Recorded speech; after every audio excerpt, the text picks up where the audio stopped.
We're back. Episode 2 of the Starseed Podcast 2025. What are we calling this, Suz?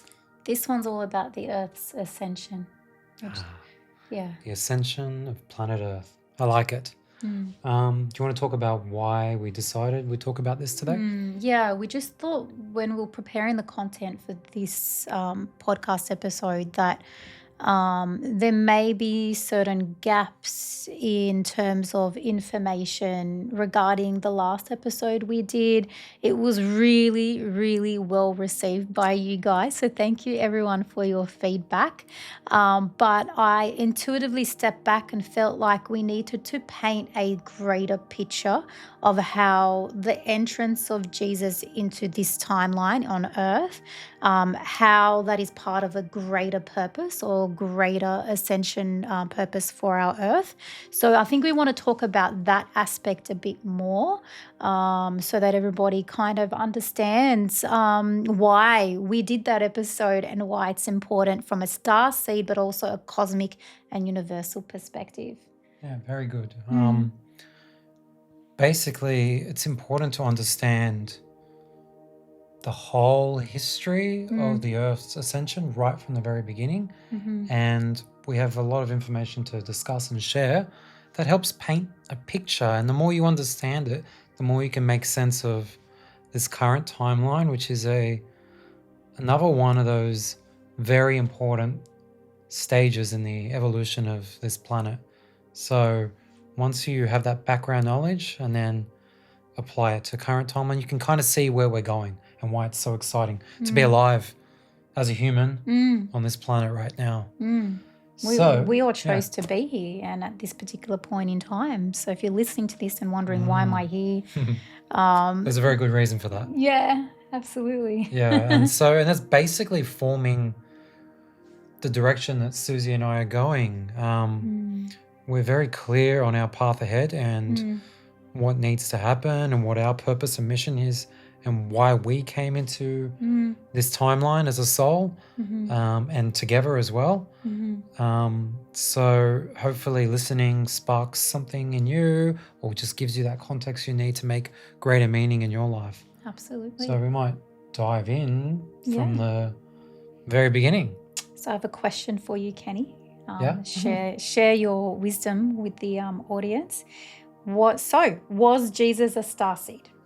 As a starseed, how did he then come here and contribute to the ascension of the Earth, as all starseeds do in their own unique way? Well, firstly, do you want to define a starseed for? Okay, well, we all know because you've probably watched season one. But if you're tuning in brand new and you have skipped the whole of season 1, which is ABC 1, 2, 3 for starseeds, I do highly recommend you go back and listen.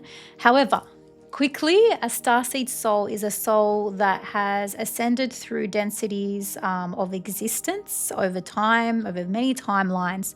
And the ascension, basically the intention of the soul is ascension, to ascend and become one with the creator or God or the universe, whatever you want to call it, source energy. And, so we have to experience things, challenges, catalysts and everything for us to get to that point. A starseed soul is a soul who is considered a volunteer that chooses to go backwards in their ascension process and reincarnate to a lower density that they've already mastered so that they can bring in frequencies or energies or wisdom, knowledge, abilities from higher planes of existence to aid in the collective that they are entering into, to ensure that they bring in more light so that that collective has an opportunity to access a higher realm and collectively raise their vibration. So it's help in essence. And, a lot of people say, why would anyone want to do that? Why would you go backwards and go to somewhere dense when you've already done that? Higher realms, once you hit 5D, a fifth density collective, they know that we're all connected. They understand the concept of unity consciousness. And so the idea of we are separate to anyone on a lower density just does not exist in that line of consciousness. Yeah. That's true. Yeah. So then back to Jesus. Jesus is an ascended master. He and many others chose to come back to help the earth in its ascension journey. Right. So he's come from a very high vibrational place, dimension, and come back onto earth at a critical time to do very specific and important work, which we're going to cover today. So a lot of people, you just it triggered something. A lot of people do ask, oh, which constellation was Jesus from? Where was his soul from? What starseed is he from? And this is what I tell people when they're in our mystery school, our starseed circles. It doesn't matter where exactly you are from. You're not from one place. Your soul as a starseed has experienced many different frequencies, many different constellations and planets around this universe and perhaps other universes too. The point is, which frequency am I bringing in that is of highest use right now? And so you may go to the next 6 months and express your Arcturian experience and bring in, a lot of energy, a lot of healing, a lot of lightness. But then the 6 months after that, you're accessing a lifetime that you had in the fairy realm and you're expressing that in your life because that's what's needed. So we're a conglomerate starseeds of many different races and species. I might go off topic on this, but this is, you just jogged my memory. We actually, Susie and I recently did a joint QHHT session. Oh, yeah. And for the first time. and we've had many lifetimes together, and one of the questions was, in one of those lifetimes, what was Susie's name? What name did she go by? This was hilarious. And nothing came to me. There was no name. And my response was, she didn't have a name. The frequency that she was emanating, she didn't even have a body. So I described her like a mist. The love mist. We were together, and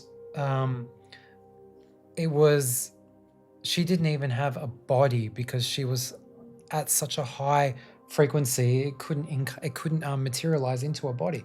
And she didn't have a name because the higher up you go in the ascension process, the closer you get to source, the less separate you are, the less you are defined by a label. So starseeds, the labels, they're important to a certain level. And then once you get to higher and higher dimensions and frequencies, they become irrelevant. Absolutely. So I experienced that for myself during that session, where that was the first time I actually tangibly was trying to put words to describe something that didn't actually exist. There is no concept of name or where you're from or what you are, the higher frequency you are, or the higher dimension you're operating from. So that's important. Yeah, that's a cool example of that there were no need for names. It was just frequency and energy. And so some of these ascended masters, they are coming from very, very high dimensions into the lower dimensions. To label them is to diminish their potential, their power, their essence, their energy, right? So that's important to understand. There are layers and levels, and as you progress up, the layers and levels become irrelevant. That is correct. So I think that probably answers that question. Fantastic. So Yeshua has had timelines all over this universe and other universes too. He's just an expression of a soul, like you said, that has experienced very high densities and that came here with a specific skill set to bring in a high vibrational light and energy that the earth at that time really needed, which leads us to our next point. What about the major stages of ascension for the earth, and who were the key cosmic players in all of this, and why? So we'll start with stage 1, the setting up of the earth's energy grids, ecology, and the first humans. We're going back way now. There's not a lot of information about this out there. There's innuendo, there's rumors.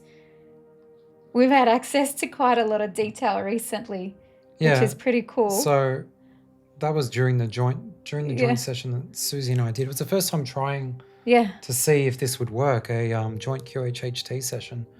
I think it was so successful because we have done a lot of work together and we've done a lot of joint meditations, and we can communicate during meditation and see the same things. So we'd already proved that point.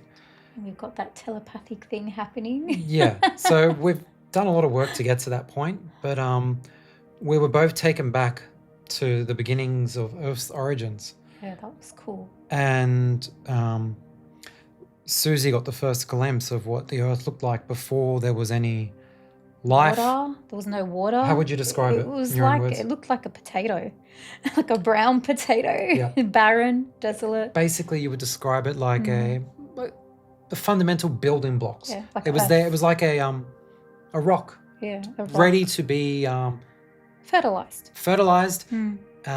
Impregnated with DNA is a good way to describe it. Yes. So,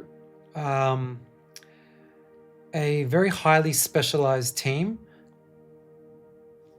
traveled to Earth, From the Lyra From Lyra. constellation. and the sole purpose was to establish a crystalline energy grid around the planet. So this represents the basic fundamental container for existence and life force energy. And why is this life force energy important? What does it do? Why does the planet need it? Explain that, because that's an important point. where are you going with this? No, I want you to break it down for everyone. Life force energy. Life force energy is the nourishment. It's the nourishment of the planet. We are energy. Everything is energy. I think Tesla was onto something. energy, frequency, vibration. Yeah. Absolutely. At its fundamental unit, everything is energy. So we have this basic rock that's just in existence. It's like a template ready to be Given instructions. creation, ready for creation. So what happened was there was 12 key points Energy points. on the planet that needed to be established with energetic grids. So it's almost like, this follows on from our last podcast where we talked about the crucifixion. Yeah. So there are key energetic points. The number one energetic point is in Jerusalem. So this is the Interesting that it's there, and there's a lot of contention over the region. oh yeah, well it is the source of Yeah. everything. It is like we talked about it. It is many exponentials higher in potency of energy than the other 11 points on the planet. So it is the main spot, and I guess that is why there is so much congregation, and there's been so much drama over the centuries. No, this God energy is mine. No, that God energy is my energy, and this is There's a lot. There's a lot more. There's more than just, we're fighting over position and resources and whose land is this. It's a very, very sacred location, and it's critical for the Earth's life and nourishment. So basically what this group did is they went to each of these points. They had been given instructions on where they were, and they channeled energy into the Earth through these ley lines. They created this grid system, which then created like this mesh, this crystalline mesh around the planet, which was the container to hold all the energy. And then this is when the ley lines came on board, Yep. online. But you described them as capillaries, right? Yeah. That's what we saw. So you've got this structure around the Earth with key lines intersecting, holding up this energetic grid. And in between is the ley lines, which pumps and connects energy throughout the whole planet. So it's like the veins, the capillaries. It's the network. Yeah. And basically the Earth has DNA as well. Yeah. So what was downloaded into this template was DNA, the DNA of evolution and creation. Yeah. And then from there, over many millions of years, it started to terraform. It started to, grass, plants, trees, everything like that started growing, just like anything grows from DNA. So once the program was initiated, everything started to happen. So it was a beautiful thing to see. that was basically stage one. Yeah. Yeah. Did I miss anything? In stage one, the Lyrans brought forward the template, the genome of the human. You can talk which about was that. awesome to see. So what is the human? Like what's so what, cool about what I could being a see? human? Well, wow. Okay. Well, our cosmic forefathers.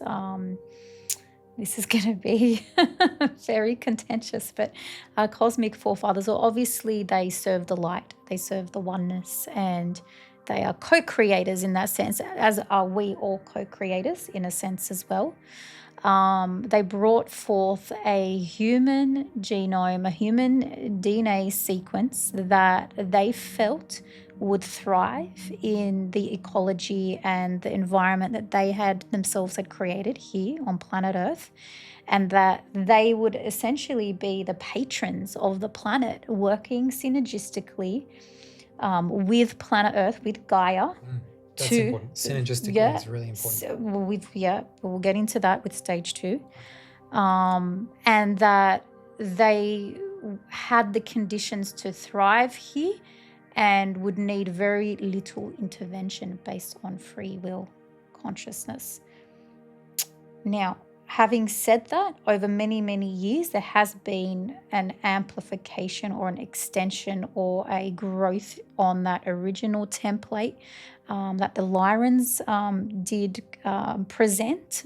So obviously other star races have helped to evolve that original, human genome, which is exciting. So we are really a conglomerate of many different cosmic, families. And the beauty around that is that that's never happened anywhere in this universe. So they're all watching us to see what we're going to do with our DNA. We are really powerful beings, the human, and we have only begun to scratch the surface. Yeah. We've been lied to about what our capabilities are, what our limitations are. Yeah. I would go so far as to say we're not even at 1% of our capabilities. And how we are viewed by these higher dimensional beings, they look down at us. They look upon us with love, so much love and excitement for what we're going to grow and evolve into. And the energy that comes, like, we were placed on Earth because we have this incredible potential for nourishing the Earth as the Earth nourishes us, which we will go into later. But the human being is truly remarkable in terms of the energy that we can emanate. And I think I asked the question as well. I asked our question, why have we not been able to access these higher states, express our full DNA capability yet? Why is our potential kind of stunted? And do you want to share the answer? It was a good answer. It was all about, our level of consciousness is linked to the Earth's ascension. Yeah, basically, that's the synergy, right? So as the Earth, the container, the vessel, which houses our potential, as that grows and expands through our nourishing the Earth nourishes us back and we can grow further. So you don't have one growing without the other. They grow together. It's a very synergistic relationship. And so those that are ready and moving into 5D, our role is to provide this nourishment to the Earth and as caretakers and leaders so that the container can grow and then it naturally emanates to everyone that lives here. And so everybody benefits from it. Absolutely. And they can choose in their free will whether they're ready to accept that nourishment and receive that level of energy and coding for their own activation of their DNA. And so our DNA, as the Earth ascends, starts to activate more of its dormant potential. Oh, absolutely. The Earth has so much more potential too. Yeah. Whoever thought about that? It's incredible. It's very synergistic and basically it's quite difficult to physically transcend that. So in the physical form, we have to grow together. That's a really critical point. Very important part of our ascension. So if we want to reach our full potential, we have to continue to go inwards to heal and activate and ascend, heal, activate and ascend, which is an exciting journey. There's something that we teach here at the Mystery School, the importance of that and how to go through that. Okay, so let's talk about stage 2 ascension. What happened in that stage. We've got the rise of Atlantis and Lemuria in consciousness. Yeah. So basically, you've got humans now. Mm-hmm.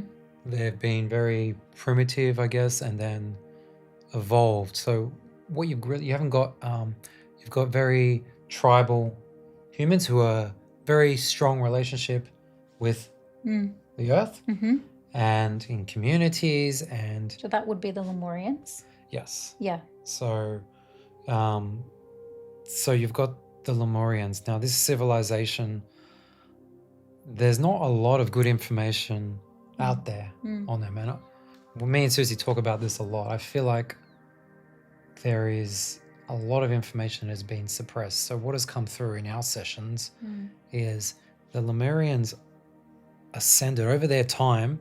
They ascended to almost perfection.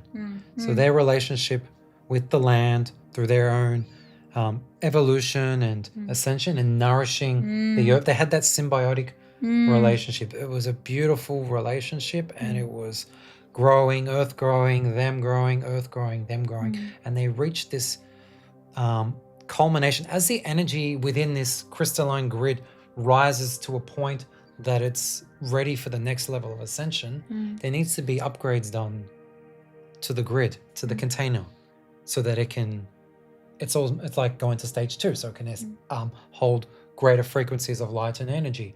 And so the Lemurians were getting very close to that culmination. And things didn't go well in the end. And so we had the rise of Atlantis, which was another civilization coexisting. At the same time as Lemuria, yes. And what you've got to understand is when there is so much light emanating from a planet, it draws in Negative its counterpart, energies. the darkness. Duality. And so... and then what happens is the people on the planet get to choose between the light or the dark. Yes, so there was a lot of polarity introduced during this timeline, which complicated the ascension of the planet. Because on one hand, you got Lemuria and the Lemurians, which are nourishing the planet. They chose the light, helping it to ascend. And then then we had the Atlanteans. Atlanteans that got too far out of balance, and a lot of them were choosing the dark path of manipulation and greed. They physically worked out how to siphon energy out of the energy grids. So the exact opposite of what the Lemurians were doing. Yeah. They're nourishing, helping to grow and ascend. They understood. They were doing everything right, but there's a couple of missing pieces. We're going to figure this out, but there's some missing pieces in how things went wrong. But basically, they were working against each other, and the Atlanteans managed to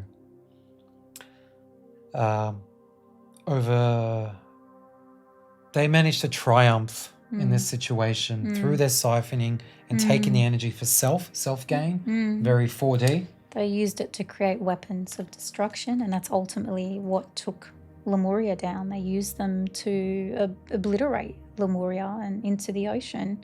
Then we get little bits and pieces of it all over the Pacific, glimpses at Easter Island and Hawaii. That's pretty epic. Yeah. I mean, I've had glimpses of remembrances from this timeline, but it's I feel like I'm nearly ready, but I know that there's a lot of trauma there. It's pretty tragic what happened, and I'm not aware of everything yet, but it will come when it's ready. But basically, the Lemurians got destroyed, and then we've talked about also what happened to Atlantis. Yeah, it was they destroyed themselves, and basically we're not alone. We've got the Galactic Federation overseeing Earth's ascension.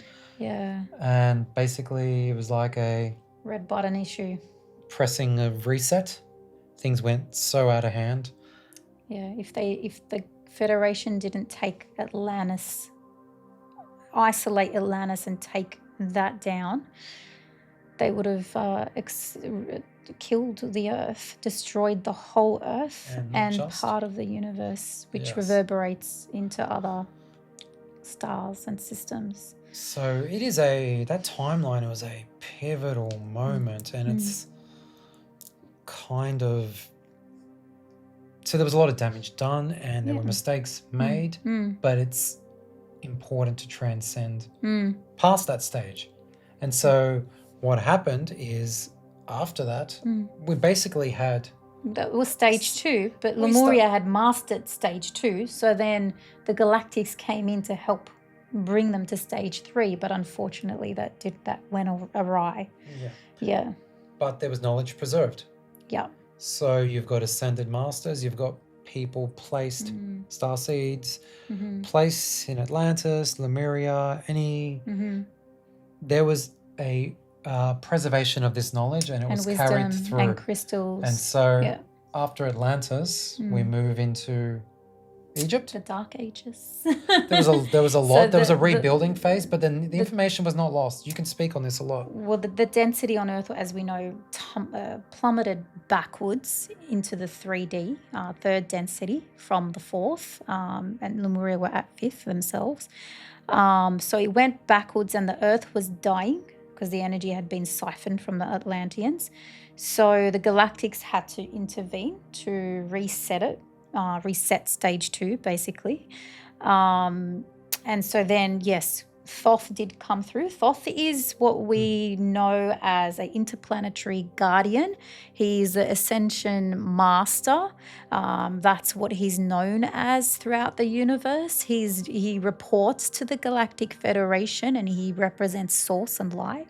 And so his job was to come in here, and he personally came into Egypt and reigned for I don't know how many thousands of years to try and pour more wisdom. They call him the god of wisdom, more consciousness, so that all that happened, rose in Lemuria and Atlantis was not completely lost, and that civilization would rise again. So Egypt was meant to be the start of the new Atlantis, a better version. So as we know all about ancient Egypt, the pharaohs coming and going and all of that. The pyramids were meant to be structures of, wisdom, information, but healing and activation as well, points on this earth of energetic importance. So after ancient Egypt, they felt like it was time to inject a new source of energy into the grids. What about before that? What happened to the knowledge from Egypt? How did it travel over into Qumran? Right. So there was a lot of knowledge that spread from Egypt over to Palestine and the Middle East and Asia. Like wisdom. Yeah. Because they created mystery schools in Egypt. So everybody came over from all parts of the world to receive that hidden knowledge or that wisdom that we thought had been lost with Atlantis and Lemuria. So they received it there in one location, the mystery schools. They took it all out and then spread across the world to share that. So then the information, the Essenes, I think that's important to mention. Yeah, the Essene community, they were a big part of the Jewish community before Jesus even was born into this earth. And they were basically formed on the back of ex-Atlanteans. So ex-Atlanteans, they escaped. Certain individuals were asked to share the wisdom, escape, take crystals, take knowledge and share that with the rest of the world. And so the Essenes, their knowledge and wisdom is based on the teachings of these ex-Atlanteans that, met with groups of people and passed on this knowledge and this history and this information on how to be and how to be conscious and how to go inwards and how to respect the earth and be symbiotic with the earth. So there was another way that the wisdom did, spread through the earth so that it would be preserved. And so, there's some beautiful books you can read on the Essenes and the original knowledge that they shared in their communities.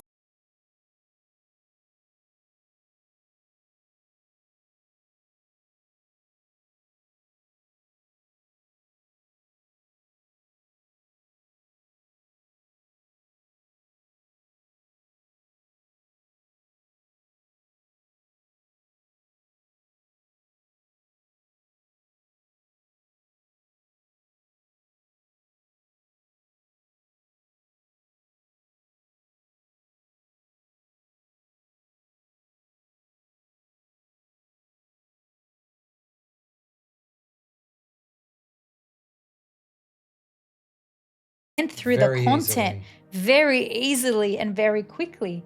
And you, Kenny, as Nathaniel back in that timeline, you remember him, how great of a student and then master he became because you were learning alongside him. Do you want to talk a little bit about that? You okay to talk about that? Yeah, it's very vivid, very clear, these memories that I'm so grateful to have seen. It's when you're like, I just saw them, I just saw the scenes so fast over time, and I can still see them now of his progression from from young, from a young kid all the way through, how fast he mastered everything. And from my perspective, I was watching, I was in awe, always in awe, always like he was my hero, and he was just able to do everything so easily. The knowledge was just the healing, the way he was able to heal, it just came so naturally. It was embedded in the DNA. It was so easy for him. And it was because of what the soul was. And it was, it just needed these little triggers to go through the earth experience. But he became a master at a very young age and very quickly. Yeah, beautiful, beautiful. So what was he here to do as part of, he was here to rectify stage 2, which had Basically, descended we in had to density. fix the energetic grid. Yeah. After that destruction of Atlantis. Yeah. It hadn't been repaired until now. Yeah. Until this timeline. And that was the time. So he had 2 missions. There was the re-establishment of that grid. Energy grid. Which was the ultimate. Yeah. The ultimate mission. But he also had wisdom to share. Great wisdom. And it was like bringing in this new age of love. And that's what he did. Basically, his 2 ministries were sharing this message of love, and we're all one, and unity consciousness. Unity consciousness, but also to go inside. This was like the first time in a very long time that it was people drawn their attention to healing from within. So he had that strong message to teach, and then we fast forward to the crucifixion, and we talked about that last time, what was happening to the energetic grids. And so he basically implanted his DNA coding, which was, as we know, a very high vibrational, close to source, a source code, back into the earth grids, which was very much needed, the nourishment. And he received a very high frequency energy, and he was able to channel that into the core hole. In Jerusalem, that core energetic hole that we spoke about at the start of this episode. And he basically poured nourishment back into the earth grid. He was the vessel or the channel for that. And it was such a large amount of light that, I think you explained it in your QHHT session as it was like a nuclear explosion of light, but only certain people could see. Yeah. Well, I've seen it twice now. I've seen it at the beginning of the creation of the Earth's energetic grids. Right. It's the same thing both times. Yeah. It's this, everything becomes this brilliant white light. It's almost like you're at the core of the sun, and it's just, words don't describe it. It's just infinitely expansive white light that happens when these grids were upgraded on both times. So at the beginning and then at the crucifixion. So that was stage 2. Yeah. And it was complete and it was successful. So his mission was very successful. Yeah. In both the energetic grid being reestablished and the knowledge that was shared and then spread. And it's still very much planted a seed. alive. And those that were ready to receive that seed and nurtured it over So time. at the time, that was what was required, but it wasn't the right time for, it takes time, right? It takes time for healing and repair to happen. And what's actually happened is timelines are speeding up. This is only 2,000 years ago, right?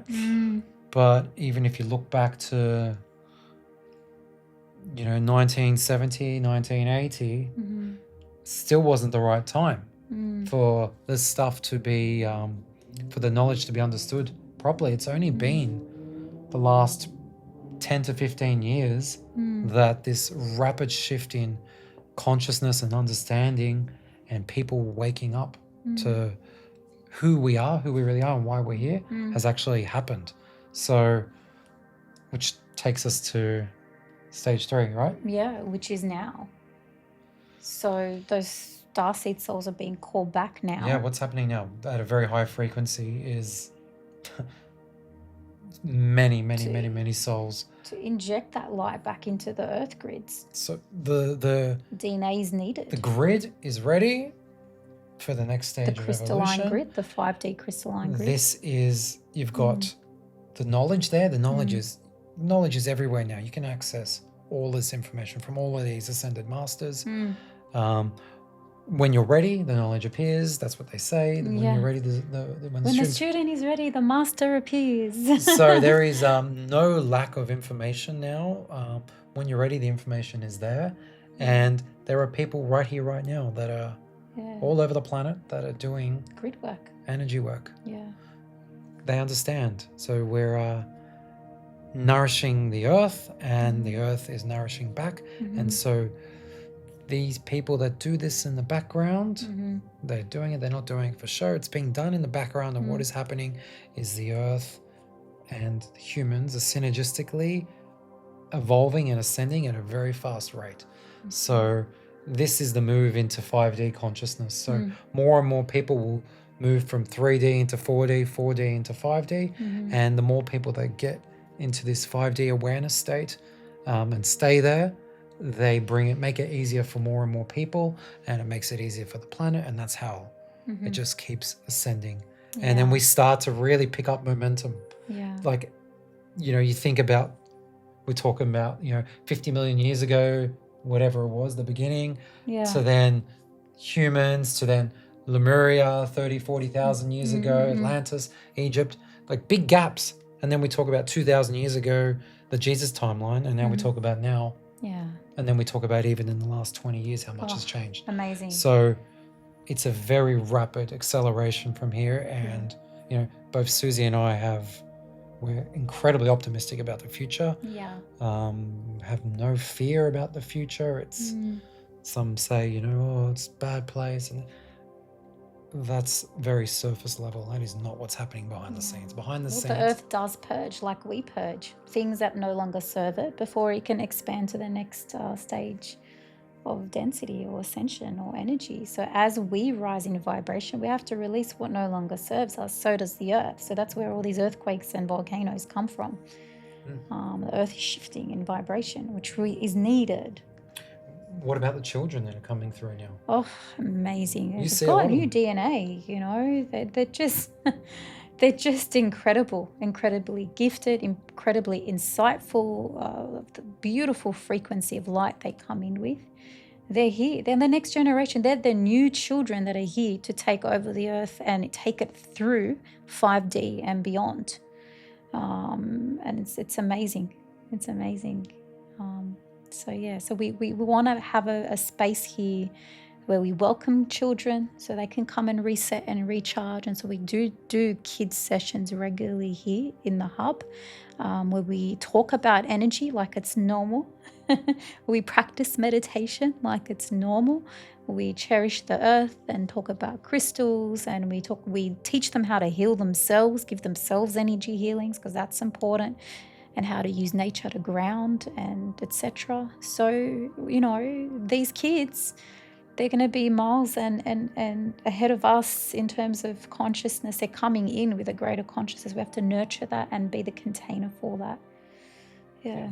Basically, for us adults, we have free will, we have choice, but the natural trajectory right now is a transition into 5D. So if you out there listening, if you feel like you're getting these urges and this curiosity to want and learn more, that's that moment where you get to choose, okay,